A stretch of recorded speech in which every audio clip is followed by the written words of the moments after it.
की गिरफ्तारी के लिए Punjab Rawalpindi anti corruption team थाना सेक्रेटरीट पहुंच चुकी है।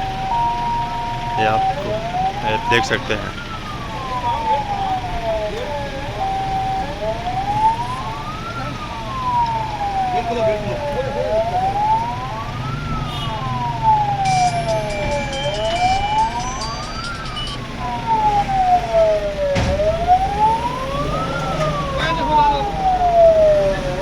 आप थोड़ा आगे हो जाए।